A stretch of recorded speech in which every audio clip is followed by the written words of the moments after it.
How did you start caring for the homeless? How did Casa Ioana happen? In the winter of '97, the mayor for Bucharest, Viral Liz as it was then, asked me to open the country's first night shelter for older homeless men.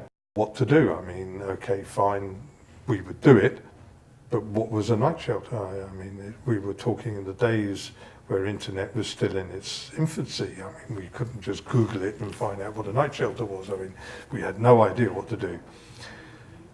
But we did know people who did know, and they were the homeless people themselves.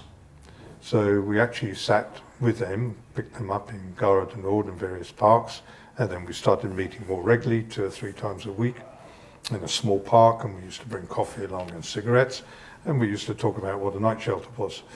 So it was their efforts that told us what they wanted. So, I mean, it wasn't just a bed, it was lots of other things.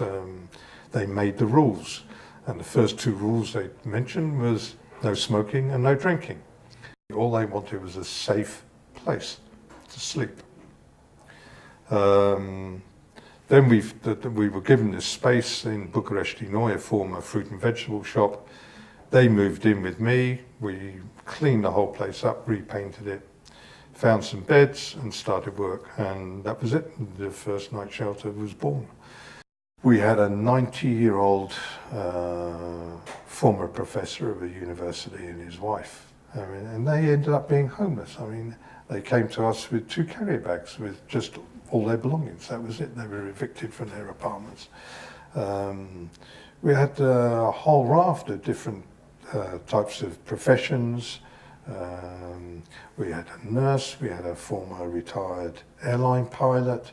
I mean, we had a whole, it was just unbelievable because it's not what I expected to see. I just thought that these, in my early naive years, I just thought these were people who've had some bad choices in life and, you know, that's it, they've ended up on Skid Row.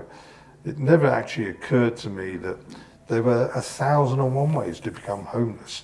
Nobody wants to be homeless. In all these years I've been working with homeless people, I've never found one homeless person who has said they have adopted this way of life.